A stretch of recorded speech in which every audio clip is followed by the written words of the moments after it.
একদিন আসিয়া দাঁড়ায় আছে রুমের মধ্যে, পাশে ফেরাউন টের পায় নাই, হাতে কি যেন ছিল, হঠাৎ করে পড়ে গেছি।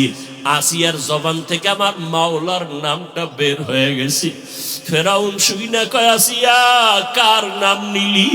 আসিয়া চিন্তায় পড়ে গেল, আমি তো জানি না। ফেরাউন শুনলো, এখন যেহেতু আমার জবান থেকে নামটা বের হয়েই গেছে, এখন আর আমি গোপন রাখিয়া লাভ নাই, আমি এখন প্রকাশ করে দেই। আসিয়া কয়, ফেরাউন আমি আমার মালিকের নাম নিয়েছি, আমার খোদা, আমার আল্লাহর নাম। বলে তোমার আল্লাহকে? কয় মুসা নবী যারে আল্লাহ বলে তারেও আমি আল্লাহ বলে স্বীকার করি। ফেরাউন কয়, সর্বনাশ, মিশরের মধ্যেই তো আমি একমাত্র খোদা, মিশরের সবাই আমারে খোদা বলে। আসিয়া বলে, সবাই তোমারে খোদা বললে আমি তোমারে খোদা বলতে পারি না। বলে তুমি আমার স্ত্রী হইয়া যদি খোদা না বলো, আমার মিশরে খোদা দাবি কইরা সার্থকতা নাই, আমারে একবার হইলেও খোদা বলতে হবে। আসিয়া বলে, খবরদার, যে আল্লাহর জায়গা আমি কলিজার মধ্যে ঢুকাইছি মোহাব্বত, ওখানে দুনিয়ার আর কারো গায়রুল্লাহর মোহাব্বত ঢুকাইতে পারবো না। ফেরাউন বলে, তুমি একবার আমাকে কানে কানে কও, জোরে বলা লাগবে না। আসিয়া ডাক দিয়া কয়, রে ফেরাউন, তুমি মিশরের এমন খোদা, তোমারে সবাই ফাঁকি দিতে পারে, কিন্তু আমি এমন মালিকের গোলাম, ওই মালিকের ফাঁকি দেওয়ার কোনো রাস্তা নেই। আসিয়ার নামে ঘোষণা হয়ে গেল, আসিয়ার ফাঁসি হবে। আসিয়া চোখের পানি ছেড়ে কাঁদে আর বলে, মালিক, আমার জিন্দেগি বুঝি শেষ, আজ আমারে বিদায় করবে ফেরাউন, তবে তোমার কাছে আমার আবদার, আমার ধৈর্য হারাইও না, আমি যেন ধৈর্যের সাথে ইমানের উপরে মজবুত থাকতে পারি। যখন আসিয়াকে শুলিবিদ্ধর জন্য ফাঁসির মঞ্চে নেওয়া হয়, হঠাৎ আসিয়া কাঁদতেছেন, তাকায় দেখেন রাস্তা দিয়ে মুসা নবী হেঁটে যায়। ডাক দিয়ে কয়, নবী মুসা, আমার খবর আপনি জানেননি? বলে জানি। বলে আপনি শুনছেননি আমার এখন ফাঁসি হবে? কয় শুনছি। বলে আমি বিদায় হয়ে যাইতেছি, দোয়া করিয়েন, আর একটু আমাকে সুসংবাদ দেন, আমার মাওলা আমার উপরে বেজার নাকি খুশি? মুসা নবী ডাক দিয়া কয়, রে আসিয়া, আমার মাওলা তোমার উপরে এখন খুশি। আসিয়া আসমানের দিকে তাকাইয়া কয়, ক্বালা রাব্বি ইবনিলি ইনদাকা বাইতান ফিল জান্নাহ। ও দয়ার মালিক, তোমার উপরে ঈমান আনার কারণে আমি একটা রাষ্ট্রপ্রধানের স্ত্রী হইয়াও ঘুমানের জায়গা পাইলাম না, আমি এক রাষ্ট্রপ্রধানের স্ত্রী হইয়া খানাও পাইলাম না, শুধু তোমার মোহাব্বতের কারণে। ও আল্লাহ, দুনিয়ায় পাই নাই কোনো দুঃখ নাই, তবে আমার তামান্না, তুমি আমারে মাওলা সাইরা দিও না। দুনিয়ায় যদিও খাইতে পারি না, আরামের ঘুমের জায়গা পাই নাই, তবে জান্নাতে তোমার পার্শ্বে আমার জন্য একটা ঘর বানাইয়া দাও রে মালিক, জান্নাতে তোমার পার্শ্বে একটা ঘর বানায়া দাও। আসিয়া কান্না করতে করতে হঠাৎ কইরা আসিয়া মুস্কি হাসা শুরু করলেন। ফাঁসির মঞ্চে যায় ফেরাউন কয়, রে আসিয়া, এখন তোমার ফাঁসি হবে, তুমি এখন কান্না বন্ধ করে কেন হাসো?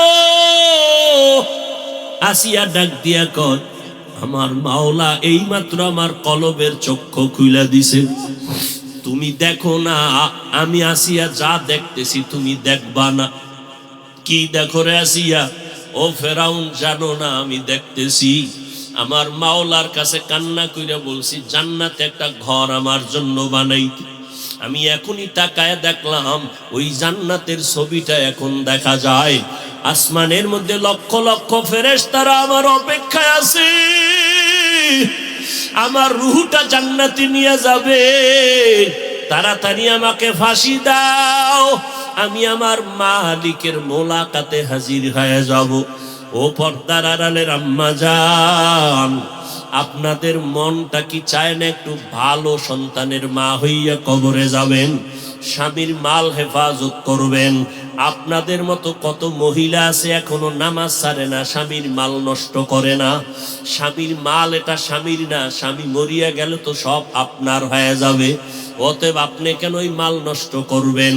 আপনার সন্তানটাকে আদর্শ মানুষ বানাবেন। আপনার সন্তানের আচরণে যেন এলাকার কেউ কষ্ট না পায়। কষ্ট পাইলে বরদোয়া করবে, আপনিও কিন্তু তার গালির অংশ হিসাবে আপনার গায়ে চলে আসবে।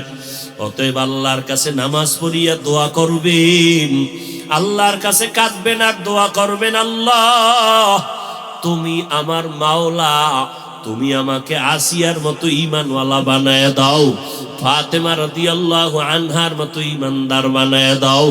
জিন্দেগিটারে বরবাদ করেছো রে যুবক, কয়দিন আর মাস্তানি বাহাদুরি করবি? এই চোখের সামনে কত লাশ দেখলাম, কবরে চলে গেল।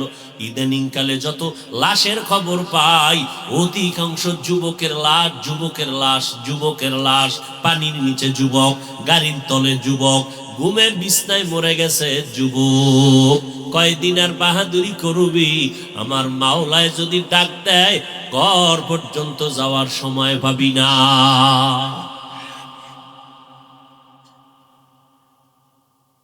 মদিনাওয়ালার আইন, বিবাহের ক্ষেত্রে নারীকে দিও, কিছু নেওয়া যাবে না। দেওয়ার নাম কি ভুলে গেছে?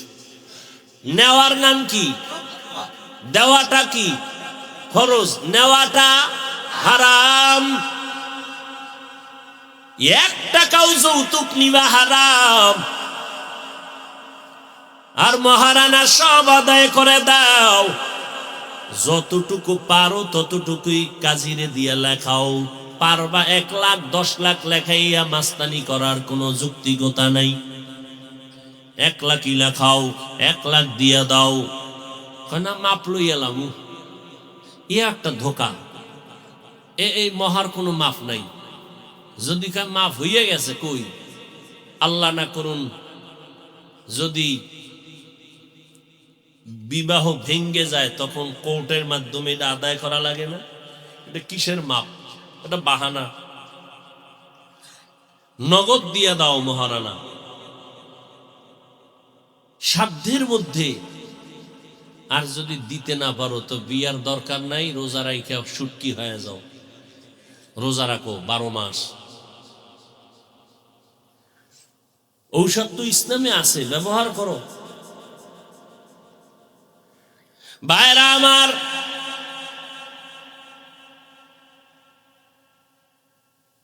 ইনশাআল্লাহ মহারানা যারা বিয়া করছেন ঠিকই, মহারানা এখনো দিছেন কিনা খেয়ালই নেই। কেমন পাগল হয়ে গেছে, খেয়ালই নেই মহারানা দিছে নাকি না দিছে। যারা দেন নাই তাড়াতাড়ি দিয়া দেন।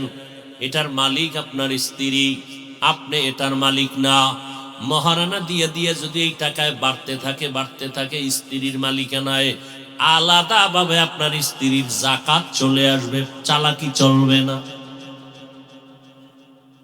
আপনার টাকার উপরে আপনার আলাদা যাকাত।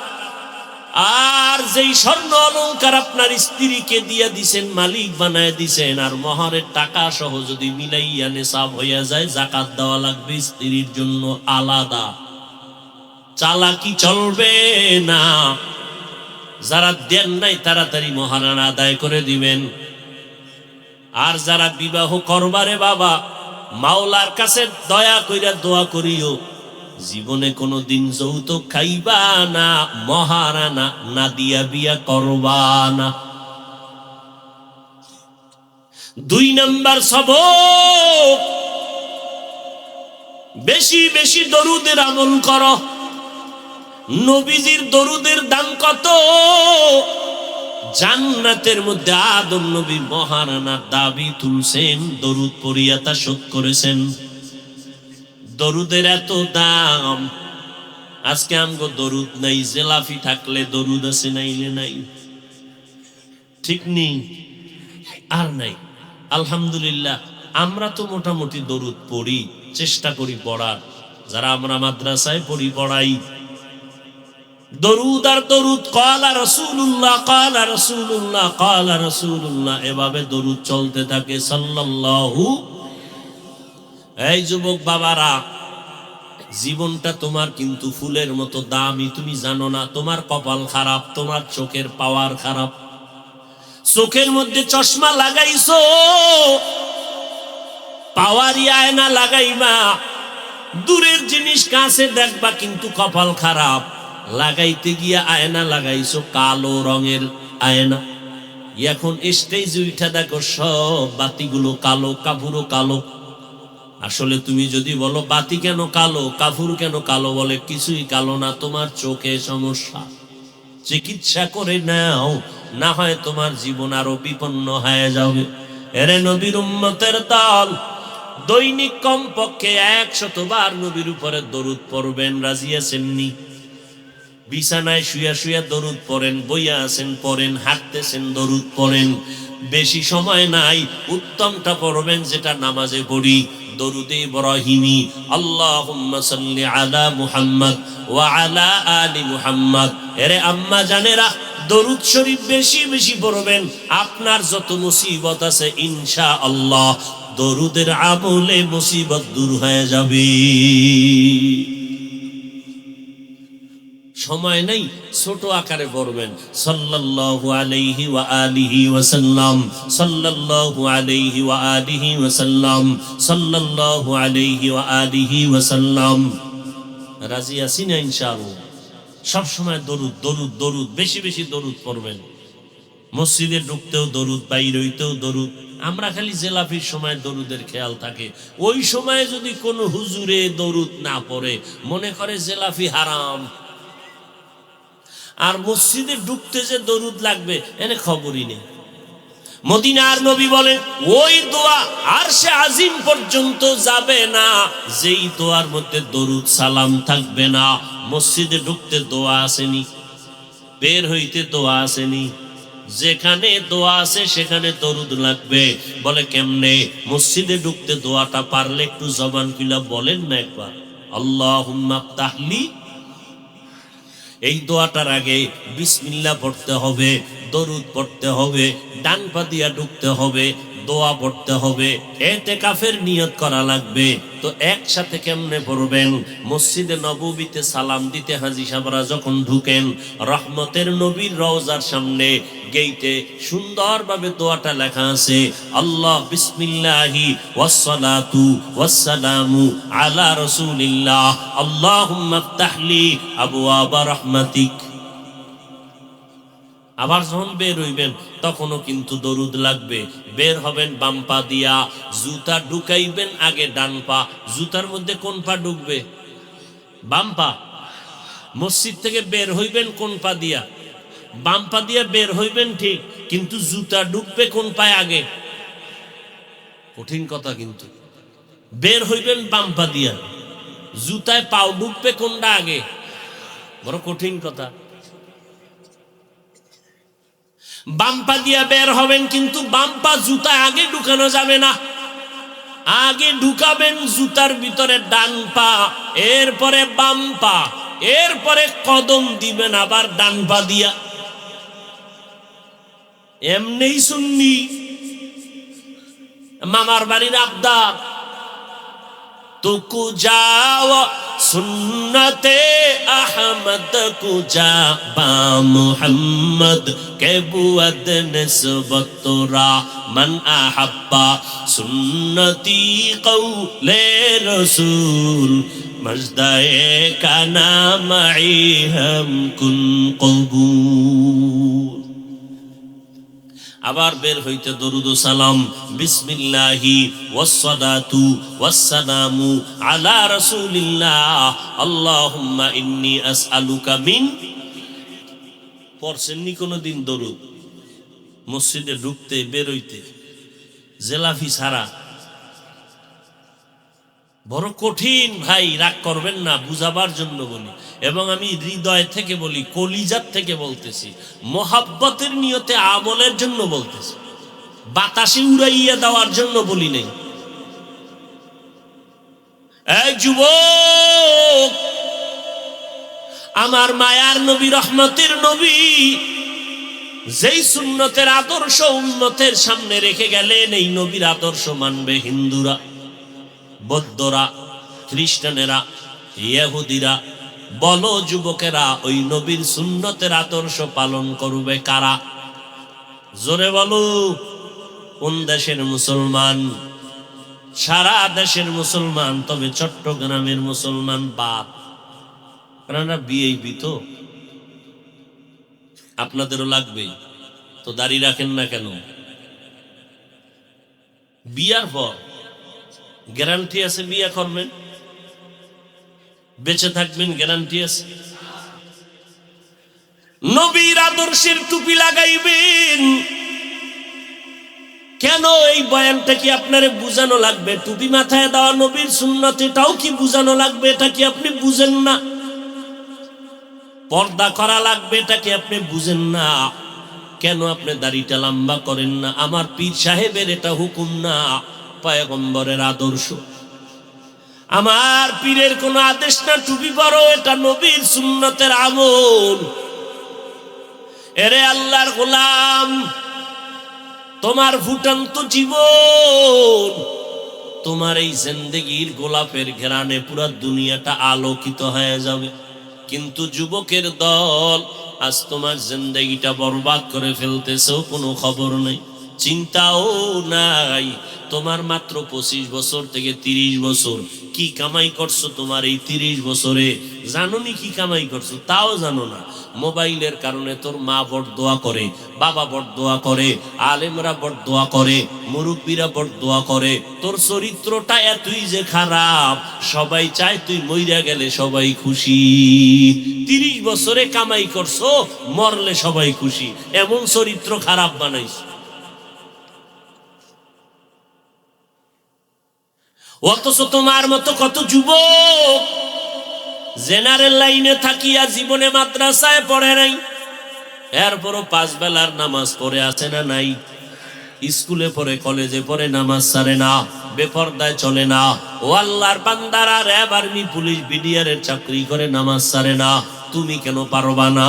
আদম আলাইহিস সালাম আম্মা জানের সাথে মিলিত হয়ে গেলেন, আল্লাহ দুনিয়ায় পাঠাইলেন। দুইজনার সংমিশ্রণে আল্লাহ বছরে বছরে 2টা করে সন্তান দিলেন, একটা ছেলে একটা মেয়ে। পরের বছর আবার 2 সন্তান, 1 ছেলে 1 মেয়ে। এইভাবে আল্লাহ দিয়া জমিনটাকে আবাদ করলেন। আল্লাহ পাক রব্বুল আলামিন বলেন, এইভাবে আবাদ করিয়া আমি দুনিয়াটাকে সাজাইলাম। আমি আল্লাহ পাক আদমের মাধ্যমে দুনিয়ায় মানুষ বানাইলাম। এত যুক্তি টুক্তি দিয়া আল্লাহ প্রমাণ করতে চাইলেন মাটির সৃষ্টি মানুষ হলো শ্রেষ্ঠ। অনেক যুক্তি টুক্তি দিয়া প্রমাণ হইল কি মাটির সৃষ্টি মানুষ, মানুষ মাটির সৃষ্টি। এটা যুক্তি দিয়া বুঝানোর পেছনে কারণ কি? আল্লাহ এটা দিয়া চান এই কথা সিদ্ধান্ত দিতে যে মাটির সৃষ্টি শ্রেষ্ঠ। নূরের সৃষ্টি শ্রেষ্ঠ না, আগুনের সৃষ্টি শ্রেষ্ঠ না, একমাত্র মাটির সৃষ্টি শ্রেষ্ঠ। সিদ্ধান্ত কার? অস্থায়ী না স্থায়ী? জানা থাকলে বলেন, আল্লাহর এই সিদ্ধান্ত মানে নাই কে? বলেন না কেন? মাটির সৃষ্টি শ্রেষ্ঠ, নূরের সৃষ্টি শ্রেষ্ঠ না, আগুনের সৃষ্টি শ্রেষ্ঠ না। সিদ্ধান্ত আমার আল্লাহর, স্থায়ী সিদ্ধান্ত মানে না ইবলিস। ইবলিস যে মানে নাই গায়ের জোরে না যুক্তির ব্যানারে? গায়ের জোরে না, যুক্তি দিছে এটা শ্রেষ্ঠ হইতে পারে না। কেন? বলে আনা খায়রুম মিনহু খালাকতানি মিন নার ওয়া খালাকতাহু মিন তিন। আমি হলাম ইবলিস, আমি আদম থেকে ভালো। তাকে বানাইছেন মাটির দ্বারা, আমাকে বানাইছেন আগুনের দ্বারা। মাটির গতি নিচে, আগুনের গতি উপরে। আমি কেন নত হব? আদম আমারে নত হইয়া সিজদা করবে। আল্লাহ পাক বলেন, ফাখরুজ, এই বেঈমান বের হইয়া যা। যুক্তি সুন্দর, একেবারে ফালাইয়া দেওয়ার মতো না। কিন্তু এখানে কারবার চলে মালিক আর গোলামের। মালিকের সামনে গোলামের কোনো প্রশ্ন চলে না। এখানে আদবের বিষয়, বেদবি চলবে না। পণ্ডিতি মা বাবার সামনে জাহের করা যায়নি। আমারে সবাই মাওলানা কয়, হুজুর কয়। এখন আমি যদি মায়ের সামনে লয়ে ভাত দইরা বয়া থাই, মাও আমারে হুজুর কইব, চলবে?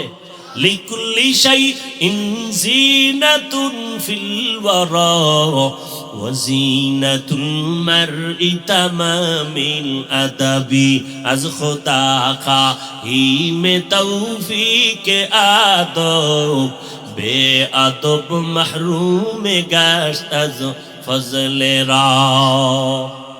খারাপ লাগে আপনাদের? আর একটু সামনে আগাবো? আল্লাহ সবাইকে কবুল করেন। আল্লাহ তাআলা প্রমাণ করতে চাইলেন মাটির সৃষ্টি হলো শ্রেষ্ঠ। এই মাটির মানুষ, মিনহা খালাকনাকুম, তোমাদেরকে আমি মাটির থেকে বানাইছি। মাটি থাকে পায়ের নিচে, উপরে মারলে নিচে চলে যায়, কিন্তু সম্মান তোমার নিচে না, সম্মান আমি দিলাম সব মাখলুকতের উপরে। তোমার মতো সম্মানী আর কেউ নাই, জমিনে কোনো প্রাণী তোমাদের মতো সম্মানিত কেউ নাই। ওয়ালাকাদ কাররামনা বনি আদম ওয়া হামালনাহুম ফিল বাররি ওয়াল বাহরি ওয়া রাযাকনাহুম মিনাত তাইয়্যিবাত ওয়া ফাদ্দালনাহুম আলা কাসীরিম মিম্মান খালাকনা তাফদীলা। বনি আদম বড় দামি, আল্লাহ তাআলা এত সম্মান দান করেছেন, জমিনে চলার ব্যবস্থা করেছেন, পানির মধ্যে চলার উত্তম ব্যবস্থা করেছেন। আল্লাহ তাআলা মানুষের জন্য উত্তম খানার আয়োজন করেছেন। আবার এই মানুষ সবার শ্রেষ্ঠ, আবার মানুষের মধ্যে পরস্পরে একে অন্যের তুলনায় শ্রেষ্ঠ। যেমন সমস্ত মাখলুকতের মধ্যে জিন ফেরেশতার ভিতরে মানুষ হলো শ্রেষ্ঠ, আবার এই মানুষের মধ্যে যারা ঈমানওয়ালা তারা আরো শ্রেষ্ঠ। ঈমানওয়ালাদের ভিতরে সর্বপ্রথম শ্রেষ্ঠ আম্বিয়ায়ে কেরাম, তারপরে সাহাবায়ে কেরাম, আর সমস্ত নবীর উম্মতের মধ্যে আখিরি নবীর উম্মত আমরা হলাম শ্রেষ্ঠ। আবার এই নবীর উম্মতের ভিতরে যারা কোরআনওয়ালা, ইলমওয়ালা, আমলওয়ালা, ইখলাসওয়ালা, তারা হলো আল্লাহর আদালতে আরো শ্রেষ্ঠ। ওয়া ফাদ্দালনাহুম আলা কাসীরিম মিম্মান খালাকনা তাফদীলা। এই মানুষকে আল্লাহ সর্বোচ্চ সম্মান দান করেছেন, সৃষ্টির শ্রেষ্ঠ। আমাদের মতো দামি আর কোনো প্রাণী নাই। আচ্ছা, আমাদের এত সম্মান কেন? আমাদের শক্তি বেশি না? আমাদের চেহারা সুন্দর, তা আমাকে এত শ্রেষ্ঠত্বের কারণ কি? আমরা বেশি বেশি আল্লাহর জিকির করি, এই জন্য। শক্তির বিষয় আমাদের শ্রেষ্ঠত্ব না, কারণ তুলনামূলক একটা মশা আমাদের থেকে অনেক পাওয়ার লয়ে চলে। আমরা সংসদ ভবনে ঢুকতে টিকিট লাগেনি, মশার লাগেনি? লাগে? লাগে না। মশা যদি মেজাজ গরম করে, বনি আদম আরামে ঘুমাইতে পারবে না। এরে আল্লাহর গোলাম, একটা গরুর মধ্যে কি পরিমাণ শক্তি! একটা লাথি মারলে কোনো আদম সন্তান গরুর দুধ দহন করে ঘরে নিতে পারবে না। একটা বাঘ যদি মেজাজ গরম করে, এলাকায় কাউকে ঘুমাইতে দিবে না, বানর ঘুমাইতে দিবে না। একটা হাতি যদি মেজাজ গরম করে, পুরো বাজারটা তছনছ করে ফেলবে 1 ঘন্টার ভেতরে। ও আল্লাহর বান্দারা, শক্তির বেলায় আল্লাহ আমাদের শ্রেষ্ঠত্ব বানান নাই। আমরা বেশি খাইতে পারি, এই জন্য আমরা শ্রেষ্ঠত্ব না? না রে বান্দা, না। আগের দিনও তো কিছু মানুষ খাইতে পারতো, 10 জনের খানা একজনে খাইতো, আর এখন একজনের খানা ভাগ কইরা 10 জনে খায়। আগে 10টা পেয়ারা খাইতাম, জিহ্বায় লাগে না, আর এখন একটা পেয়ারা একজনে খাওয়া যায় না। নাই এরকম বড় পেয়ারা?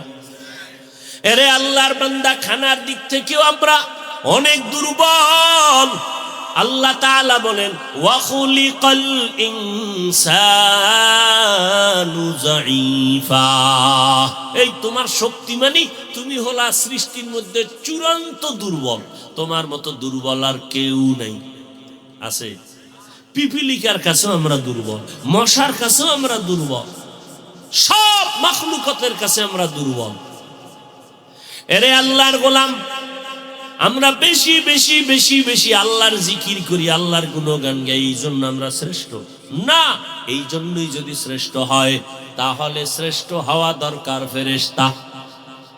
কারণ ফেরেশতারা একটা মুহূর্তের জন্য আল্লাহর বদনাম করে না, অল টাইম তারা আল্লাহর গুণগান করে। এই জন্য তারা শ্রেষ্ঠ। আসলে আল্লাহর গুণগানের কারণে আমাদের শ্রেষ্ঠত্ব না। এরে আল্লাহর বান্দা, ভালো করে বুঝো, মানুষের মধ্যে আলাদা একটা গুণ আল্লাহ দিয়েছেন। এই গুণটা ফেরেশতাদের মধ্যে নাই, এই গুণটা জিনের মধ্যে নাই, এই গুণটা পশুর মধ্যে নাই। ওয়াশ-শামসি ওয়া দুহাহা ওয়াল কমারি ইযা তালাহা ওয়ান নাহারি ইযা জাল্লাহা ওয়াল লাইলি ইযা ইয়াগশাহা ওয়াস সামাই ওয়া মা বানাহা ওয়াল আরদি ওয়া মা তাহাহা ওয়া নাফসিন ওয়া মা সাওয়াহা ওয়াল আরদি ওয়া মা তাহাহা ওয়া নাফসিন ওয়া মা সাওয়াহা ফাআলহামাহা ফুজুরাহা ওয়া তাকওয়াহা। আল্লাহ তাআলা 9টার মতো জিনিসের কসম খাইয়া বলেন, মানুষের মধ্যে এমন একটা গুণ আমি আল্লাহ দিয়েছি, এই গুণটা ফেরেশতার মধ্যে দেই নাই, এই গুণটা জিনের মধ্যে দেই নাই। ফাআলহামাহা ফুজুরাহা ওয়া তাকওয়াহা। মানুষের মধ্যে এমন একটা ইচ্ছা শক্তি আমি দান করছি, মন চাইলে বান্দা মসজিদেও ঢুকতে পারবে, মন চাইলে মন্দিরেও ঢুকতে পারবে, মন চাইলে বান্দা মদের বোতল নিয়েও চলতে পারবে, মন চাইলে বান্দা মদের বোতল ফালায় দিতে পারবে, মন চাইলে বান্দা মদিনার টুপি লাগাইতে পারবে, মন চাইলে বান্দা খ্রিস্টানদের ক্যাপ লাগাইতে পারবে। মানুষের মধ্যে এমন একটা শক্তি, ইচ্ছা শক্তি আল্লাহ দিছেন, কিন্তু ফেরেশতারা চাইলে পারবে না। ওদের মধ্যে গুনাহ করার কোনো আকর্ষণ নাই। মানুষ যদি চায় বেপরদায় চলতে পারবে, মানুষ যদি চায় পর্দা রক্ষা করিয়াও চলতে পারবে। তবে এটার মধ্যে কিন্তু একটা মজা আছে। ওই যে বেপরদার মধ্যে একটা আলাদা মজা, কিন্তু মজার পরে একটা আছে সাজা। এই সাজার মজাটা পশুতেও বুঝে। মজাটা কথা কয় না, পশু বুঝে না গুনার মজা। গুনার মজা, জেনার মজা পশুতেও বুঝে, মানুষেও বুঝে। এরপরও তো পশুর সমান হয়ে গেল, কয় না। পশু শুধু মজা বুঝে, সাজা বুঝে না। সাজা বুঝে না। মানুষ কিন্তু সাজাও বুঝে। এই সাজা বুঝার পর যেই বান্দা আল্লাহর আদালতে সাজার ভয়, গুনার মজা থেকে নিজেকে বাঁচাইয়া রাখবে, এই বান্দার সম্মান ফেরেশতাদের উপরে আল্লাহ দিয়ে দিবি। এরে আল্লাহর বান্দা, এই জন্য আল্লাহ পাক রব্বুল আলামিন মানুষকে শ্রেষ্ঠ মর্যাদা দিয়েছেন। মিনহা খালাকনাকুম, এই শব্দ থেকে 1 নাম্বার সবক নাও। তোমার সম্মান আল্লাহ মাটির নিচে রাখে নাই, অনেক উপরে। এখান থেকে আরেকটা সবক নিয়ে বাড়িতে যাও। মিনহা খালাকনাকুম, এই মাটির মানুষ, তুমি মাটির মানুষ হইয়া থাকা উচিত ছিল নরম, কিন্তু তোমার ভিতরে গরম গরম ভাব। কিসের গরম এত? কথায় গরম, কাজের মধ্যে গরম, হাঁটার মধ্যে গরম, দমকের ভিতরে গরম। এত গরম গরম ভাব কেন? কয় গরমের পিছনে কিছু পুঁজি আছে। কি আছে? হাতি চলতেছে রাস্তা দিয়া, তো একটা ব্যাং চিনেননি? ব্যাং হাতিরে লাথি মারে। কে লাথি মারে? ব্যাং। তদন্ত করে দেখলো এই ব্যাঙের ভিতরে এত পাওয়ার কেন? হাতিরে লাথি মারে। খুঁজা বের করে দেখে ব্যাঙের পাছার ভিতরে আইয়ুব খানের পয়সা লাগানো। এখন কোন কপাল ফোরা যদি আবার প্রশ্ন করিয়েই ফেলা, হাফিজ ভাইরা কোরআন শরীফের কত নাম্বার আয়াতে আছে? এরকম বেয়াদব আছে কিছু, এরকম মূর্খ কিছু আছে। উদাহরণ দেওয়া হয় আসল জিনিস বুঝাবার জন্য। উদাহরণটা, এক্সাম্পলটা বাস্তবে হতেও পারে, নাও হতে পারে। এই কিছু মূর্খ বেয়াদব, এরা এই সমস্ত কিছু উদাহরণকে টান দিয়া আলেম ওলামার বিরুদ্ধে বিতর্ক সৃষ্টি করে। এরকম কিছু বেয়াদব আছে না নাই?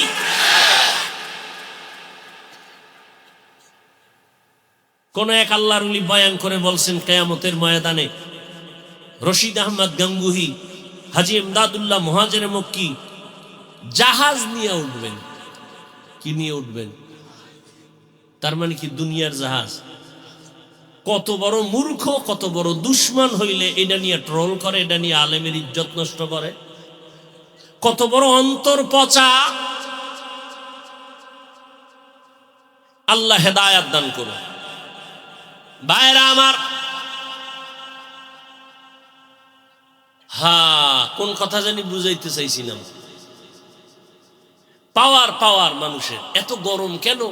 ব্যাঙের গরম কেন? পিছনে পাওয়ার আছে না নাই? মানুষ তুই মাটির সৃষ্টি, মাটির মধ্যে একটা গুণ আছে নরম। মাটির সাথে যত বেঈমানি করে, মাটি কারোর সাথে গাদ্দারি করে না, গরম দেখায় না। মাটির উপরে বৈশা জিনা করেছো, চাইলে মাটি তোরে ধইরা ফালাইতে পারতো, আর চলতে পারতি না। মাটি কিন্তু কিছু বলে না, ঠান্ডা। মাটির মানুষ তোমার মধ্যে নরম ভাব নিয়ে আসো, খালি গরম। কয় এত গরম কেন? কয় পিছনে পাওয়ার। কয় কি পাওয়ার? কয় ক্ষমতার চেয়ার। আর একজনের ক্ষমতা নাই, সেও পাওয়ার দেখায়। কয় তোমার পাওয়ার কি? কয় আমি শিক্ষিত, এর একটা পাওয়ার আছে না। আর একজনে শিক্ষিত না, সে শুধু পাওয়ার দেখায়। কয় তোমার পাওয়ারের পেছনে পাওয়ার কি? এত গরম দেখাও কেন? বলে আমার পেছনে পাওয়ার হলো আমার আমল বেশি, আমি তাহাজ্জুদ পড়ি। আমলের কিন্তু একটা গরম আছে, আছে না নাই? অনেক গরম। আর একটা ফকিন্নির ভোলা, এর শিক্ষা নাই, দীক্ষা নাই, আমল নাই, পাওয়ার নাই, কোনো ক্ষমতা নাই, কিচ্ছু নেই, এও লাফায়। কেউ তোর পাওয়ার কি? আমার বংশগত রক্তের গরম। কিসের গরম? রক্তের গরম। আরে গরমওয়ালারা তুমি কত গরম? ফেরাউনের থেকে বেশি গরম, নমরুদের থেকে বেশি গরম। কিয়ামতের আগে ওদের মতো গরম কেউ আসবে? কোটি টাকার মালিক দেখো, অভাব হয় না দূর। গরিব ঘুমায় আরাম করে, মনটা বাহাদুর। ফেরাউনের লাশটা দেখো মিশর জাদু ঘরে, খায় না মাটি, পোকা মাছি সবাই ঘৃণা করে। হৃদয়ে থাকিবে যার নম্রতা সদা, রহমত আসিবে সেথা প্রভুর ওয়াদা। বড়র বাড়াই থাকলে দিলে রহমত আসবে না, নিজেকে নিজে ছোট মনে করিও সদা। উঁচু জমিন থেকে পানি নিচু জমিনে যায়, তেমনি খোদার রহমত আসে নম্রতার হৃদয়। ভোগবিলাসের বাড়ি গাড়ি পরে রবে সব, থাকতে সময় স্মরণ করো আল্লাহ আমার রব। থাকতে সময় স্মরণ করো আল্লাহ আমার রব। আমার রবকে ইন্নাল্লাযীনা ক্বালু রাব্বুনাল্লাহু সুম্মা ইসতাকামু ফালা খাউফুন আলাইহিম ওয়ালা হুম ইয়াহজানুন।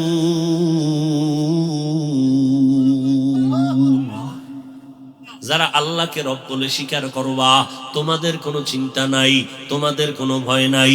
আমার আল্লাহ কুদরতের জিম্মায় জান্নাতে পৌঁছাইয়া দিবি।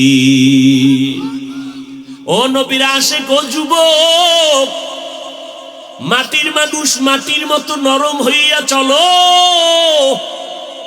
গরম ভাব দেখাইও না। গরম ভাব দেখাইয়া ফেরাউন টিকতে পারছে? টিকতে পারে নাই। নমরুদ টিকতে পারে নাই।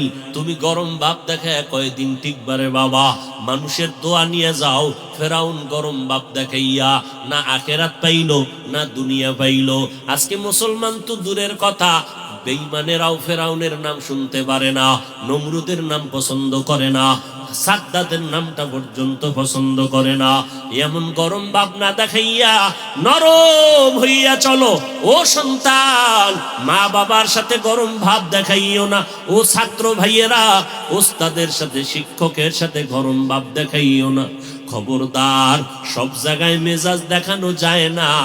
যদি আল্লাহ না করুন মায়ের অন্তরে কষ্ট যায়, দুনিয়ার জিন্দেগি তোমার বরবাদ হয়ে যাবে।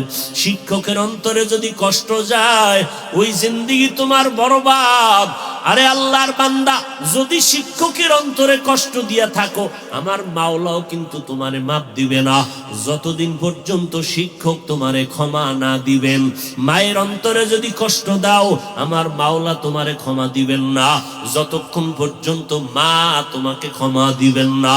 ও আল্লাহর বান্দারা, জীবনে তো অন্যায় করিয়াই ফালাইছি। এখন আমাদের চলার উপায় কি, বাঁচার উপায় কি?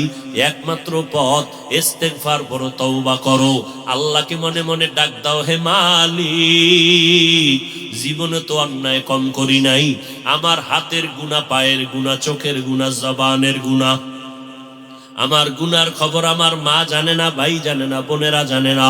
ও আল্লাহ, তুমি জানো, তুমি হায়াতের মালিক, ইজ্জতের মালিক, রিজিকের মালিক। ও আল্লাহ, শয়তানের ধোকায় পড়ে গুনাহ করেছি, আজকে থেকে তওবার নিয়ত করতেছি, আর কোনোদিন নামাজ ছাড়বো না, আর দাড়ি কাটবো না, মা বাবাকে কষ্ট দিব না, উলামায়ে কেরামের পরামর্শ নিয়ে নবীর তরিকায় চলবো। ও পর্দার আড়ালের আম্মা জানেরা, আপনাদের জীবনটা কত ধন্য, আপনারা জানেন না এত সম্মান আল্লাহ দান করেছেন। আপনারা নবীদের মায়ের মতো মা, সাহাবায়ে কেরামের মায়ের মতো মা, আপনারা খাদিজা রাদিয়াল্লাহু আনহার মতো নারী, আপনারা ফাতেমা রাদিয়াল্লাহু আনহার মতো দামি নারী, আপনারা আয়েশা রাদিয়াল্লাহু তাআলা আনহার মতো দামি নারী, আপনারা ইসমাঈল নবীর মা হাজেরা আলাইহিস সালামের মতো দামি নারী, আপনারা ঈসা নবীর মা মারিয়াম আলাইহিস সালামের মতো দামি নারী। ওই ফেরাউনের নাম এতক্ষণ যে শুনাইলাম, এই ফেরাউন জগৎ নিকৃষ্ট বড় বেঈমান, কিন্তু তাকাইয়া দেখেন ওই ফেরাউনের ঘরে যেই ফেরাউন আল্লাহর সাথে যুদ্ধের ঘোষণা দিয়া নিজেরে খোদা বলে দাবি করলো, আনা রব্বুকুমুল আলা, কিন্তু তাকায়া দেখেন আমার মাওলা গোবরে পদ্ম ফুল ফুটাইয়া দেয়। ওই ফেরাউনের স্ত্রী নাম কি? আসিয়া। ওই আসিয়াকে আল্লাহ এমন ভাবে কবুল করেছেন, ওই আসিয়া আল্লাহর কাছে এত প্রিয়, আল্লাহর নবী বলতেছেন জান্নাতের ময়দানে কিয়ামতের দিন আসিয়ার সাথে আমি মুহাম্মদের সাথে বিবাহ হয়ে যাবে। এরে আম্মা জানেরা, একটু চিন্তা করে দেখেন, আজকে আপনি যদি নামাজ পড়েন, পর্দা করেন, আজকে যদি সন্তানটারে দিনের লাইনে চালান, আপনার সন্তানকে ডাক্তার বানাবেন আলহামদুলিল্লাহ, আপনার সন্তানকে ইঞ্জিনিয়ার বানাবেন আলহামদুলিল্লাহ, আপনার সন্তানটাকে প্রফেসর বানাবেন আলহামদুলিল্লাহ, তবে আমার দাবি, আমার অনুরোধ, বেয়াদব বানাবেন না। আপনার সন্তান যেন আলেমের সাথে বেয়াদবি না করে, আপনার সন্তানের ব্যবহারে যেন মা বাবায় কষ্ট না পায়, আপনার সন্তানের আচরণে যেন কোনো মুরব্বীরা কষ্ট না পায়। ডাক্তার যদি বানাইতে চান, কোরআন পড়াইয়া নবীর আদর্শওয়ালা ডাক্তার বানাইয়েন। সন্তানটাকে যদি ইঞ্জিনিয়ার বানাইতে চান, আল্লাহর কোরআনটা শিখাইয়া নবীর আদর্শের ইঞ্জিনিয়ার বানাইয়েন। আপনার সন্তানটাকে যদি প্রফেসর বানাইতে চান, কোরআন পড়াইয়া এরপরে নবীর আদর্শের প্রফেসর বানায় দিয়েন। আপনি মরিয়াও যদি যান, এই সন্তানের আদর্শের কারণে মানুষ দোয়া করবে, আর দোয়ার অংশ আপনি মা কবরের মধ্যে পাইতে থাকবেন। এরে আম্মা যান, একটা বেঈমান ফেরাউনের ঘরের স্ত্রী আসিয়া হইয়া যদি আল্লাহরে নিয়ে কবরে যায়, নবীর সুসংবাদ পায় জান্নাতে তার বিয়া হয়ে যাবে। এরে আম্মা জানেরা, এই আসিয়া আল্লাহর উপরে এতটা মজবুত কেমনে হইলেন? অথচ তার স্বামী ফেরাউন নিজের খোদা দাবি করে। একদিন আসিয়া দাঁড়ায় আছে রুমের মধ্যে, পাশে ফেরাউন টের পায় নাই, হাতে কি যেন ছিল, হঠাৎ করে পড়ে গেছি। আসিয়ার জবান থেকে আমার মাওলার নামটা বের হয়ে গেছে। ফেরাউন শুই না কয়, আসিয়া কার নাম নিলি? আসিয়া চিন্তায় পড়ে গেল, আমি তো জানি না। ফেরাউন শুনলো, এখন যেহেতু আমার জবান থেকে নামটা বের হইয়াই গেছে, এখন আর আমি গোপন রাখিয়া লাভ নাই, আমি এখন প্রকাশ করে দেই। আসিয়া কয়, ফেরাউন আমি আমার মালিকের নাম নিয়েছি, আমার খোদা, আমার আল্লাহর নাম। বলে তোমার আল্লাহকে? কয় মুসা নবী যারে আল্লাহ বলে তারেও আমি আল্লাহ বলে স্বীকার করি। ফেরাউন কয় সর্বনাশ, মিশরের মধ্যেই তো আমি একমাত্র খোদা, মিশরের সবাই আমারে খোদা বলে। আসিয়া বলে সবাই তোমারে খোদা বললে আমি তোমারে খোদা বলতে পারি না।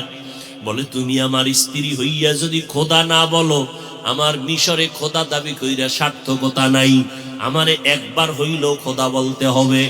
আসিয়া বলে খবরদার, যে আল্লাহর জায়গা আমি কলিজার মধ্যে ঢুকাইছি মোহাব্বত, ওখানে দুনিয়ার আর কারো গায়রুল্লাহর মোহাব্বত ঢুকাইতে পারবো না। ফেরাউন বলে তুমি একবার আমাকে কানে কানে কও, জোরে বলা লাগবে না। আসিয়া ডাক দিয়ে কয়, রে ফেরাউন, তুমি মিশরের এমন খোদা, তোমারে সবাই ফাঁকি দিতে পারে, কিন্তু কিন্তু আমি এমন মালিকের গোলাম, ওই মালিকের ফাঁকি দেওয়ার কোনো রাস্তা নেই। আমি মনে মনে যদি কল্পনা করি, রুমের দরজা জানালা আটকাইয়াও যদি আমি কিছু করি, রুমের ভিতরে আমার মা দেখে না, বাবা দেখে না, আমার আপন কেউ দেখে না, কিন্তু আমার মালিক তাকাইয়া সব দেখতেছেন। ওই মালিকের ফাঁকি দেওয়া যাবে না। আমি মরিয়া গেল আর তোমারে খোদা বলবো না। ফেরাউন শেষ পর্যন্ত কঠিন হুঙ্কার দিয়া কয়, রে আসিয়া সাবধান, তোমাকে শুলিবিদ্ধ করিয়া ফাঁসিতে ঝুলাইয়া শেষ করব। আসিয়া বলে, আমারে মরণের ভয় দেখাইও না, জীবনে তো একবার মরণ হবে, তবে মরণটা আমার মালিকের নিয়েই মরতে চাই। আসিয়ার নামে ঘোষণা হয়ে গেল আসিয়ার ফাঁসি হবে। আসিয়া চোখের পানি ছেড়ে কাঁদে আর বলে, মালিক, আমার জিন্দেগি বুঝি শেষ, আজ আমারে বিদায় করবে ফেরাউন, তবে তোমার কাছে আমার আবদার, আমার ধৈর্য হারাইও না, আমি যেন ধৈর্যের সাথে ইমানের উপরে মজবুত থাকতে পারি। যখন আসিয়াকে শুলিবিদ্ধর জন্য ফাঁসির মঞ্চে নেওয়া হয়, হঠাৎ আসিয়া কাঁদতেছেন, তাকায় দেখেন রাস্তা দিয়ে মুসা নবী হেঁটে যায়। ডাক দিয়ে কয়, নবী মুসা, আমার খবর আপনি জানেননি? বলে, জানি। বলে, আপনি শুনছেননি আমার এখন ফাঁসি হবে? কয়, শুনছি। বলে, আমি বিদায় হয়ে যাইতেছি, দোয়া করিয়ে আর একটু আমাকে সুসংবাদ দেন, আমার মাওলা আমার উপরে বেজার নাকি খুশি? মুসা নবী ডাক দিয়া কয়, রে আসিয়া, আমার মাওলা তোমার উপরে এখন খুশি। আসিয়া আসমানের দিকে তাকাইয়া কয়, ক্বালা রাব্বি ইবনিলি ইনদাকা বাইতান ফিল জান্নাহ। ও দয়ার মালিক, তোমার উপরে ঈমান আনার কারণে আমি একটা রাষ্ট্রপ্রধানের স্ত্রী হইয়াও ঘুমানের জায়গা পাইলাম না, আমি এক রাষ্ট্রপ্রধানের স্ত্রী হইয়া খানাও পাইলাম না, শুধু তোমার মোহাব্বতের কারণে। ও আল্লাহ, দুনিয়ায় পাই নাই কোনো দুঃখ নাই, তবে আমার তামান্না, তুমি আমার মাওলা সাইরা দিও না। দুনিয়ায় যদিও খাইতে পারি না, আরামের ঘুমের জায়গা পাই নাই, তবে জান্নাতে তোমার পার্শ্বে আমার জন্য একটা ঘর বানাইয়া দাও রে মালিক, জান্নাতে তোমার পার্শ্বে একটা ঘর বানায় দাও। আসিয়া কান্না করতে করতে হঠাৎ কইরা আসিয়া মুস্কি হাসা শুরু করলেন। ফাঁসির মঞ্চে যায় ফেরাউন কয়, রে আসিয়া, এখন তোমার ফাঁসি হবে, তুমি এখন কান্না বন্ধ করে কেন হাসো? আসিয়া ডাক দিয়া কয়, আমার মাওলা এইমাত্র আমার কলবের চক্ষু খুইলা দিছে, তুমি দেখো না, আমি আসিয়া যা দেখতেছি তুমি দেখবা না। কি দেখো রে আসিয়া? ও ফেরাউন, জানো না আমি দেখতেছি? আমার মাওলার কাছে কান্না কইরা বলছি জান্নাতে একটা ঘর আমার জন্য বানাইতে। আমি এখনই তাকায় দেখলাম ওই জান্নাতের ছবিটা এখন দেখা যায়। আসমানের মধ্যে লক্ষ লক্ষ ফেরেশতারা আমার অপেক্ষায় আছে, আমার রূহটা জান্নাতে নিয়ে যাবে। তাড়াতাড়ি আমাকে ফাঁসি দাও, আমি আমার মালিকের মোলাকাতে হাজির হয়ে যাব।